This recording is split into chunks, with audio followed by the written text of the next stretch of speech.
Assalamualaikum Ayah. Waalaikumsalam warahmatullahi wabarakatuh. Bagaimana anak-anak? Sudah siap mendengar cerita hari ini? Sudah, Ayah. Ah. Oke anak-anak, hari ini Ayah akan menceritakan kisah tentang Kisah Nabi Idris alaihi salam dan malaikat maut. Nabi Idris alaihi salam adalah salah satu nabi yang istimewa. Ia hidup sekitar tahun 4533 hingga 4188 sebelum Masehi. Ia mendapatkan julukan dari Allah Subhanahu wa Ta'ala sebagai Asadul Usud atau singa dari segala singa. Julukan itu diberikan karena keberanian dan juga kepintarannya. Ia menguasai banyak sekali ilmu pengetahuan. Ia adalah orang yang pertama kali menciptakan tulisan dan menemukan alat tulis. Selain itu, ia juga pandai menggambar, menjahit, serta ia seorang ahli astronomi.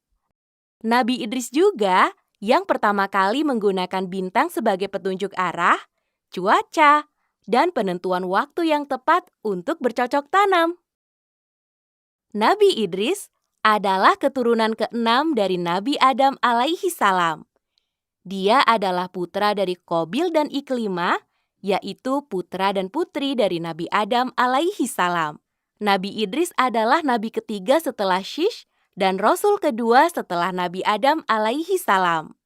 Allah Subhanahu wa Ta'ala memerintahkan Nabi Idris untuk mengajak seluruh manusia agar menyembah Allah Subhanahu wa Ta'ala. Saat itu, dia adalah manusia pertama yang menerima wahyu lewat malaikat Jibril ketika dirinya berusia 82 tahun. Nabi Idris adalah salah satu nabi yang diberi kesempatan oleh Allah Subhanahu wa Ta'ala untuk merasakan kematian. Pada suatu malam, malaikat Israel datang kepada Nabi Idris dengan menyamar sebagai seorang laki-laki. Ia sangat rindu ingin mengunjungi sahabatnya, yaitu Nabi Idris. Ia membawa banyak sekali buah-buahan. Nabi Idris tidak tahu kalau yang datang itu adalah malaikat Israel.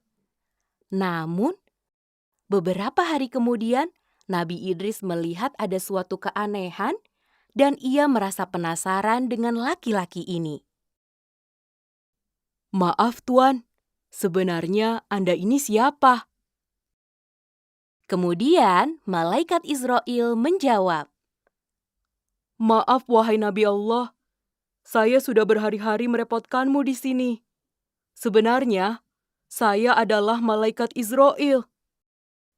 Nabi Idris kemudian mengajukan permintaan kepada malaikat Israel untuk mencoba mencabut nyawanya. Karena Nabi Idris ingin sekali merasakan bagaimana sakitnya sakaratul maut. Malaikat Israel kemudian meminta izin kepada Allah Subhanahu wa Ta'ala. Allah Subhanahu wa Ta'ala pun kemudian mengabulkan permintaan Nabi Idris. Seketika itu juga, malaikat Israel mencabut nyawa Nabi Idris. Ia terlihat tidak tega melihat sahabatnya merasakan kesakitan yang sangat luar biasa. Nabi Idris pun kemudian meninggal dan Allah Subhanahu wa Ta'ala menghidupkannya kembali. Setelah hidup, Nabi Idris pun kemudian menangis sejadi-jadinya. Ia merasakan betapa dahsyatnya sakaratul maut. Ia membayangkan bagaimana umatnya nanti akan mengalami sakaratul maut yang sangat dahsyat ini.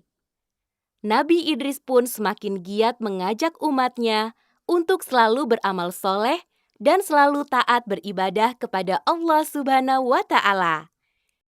Di beberapa riwayat sahih dijelaskan bahwa sampai hari ini Nabi Idris masih hidup di atas langit.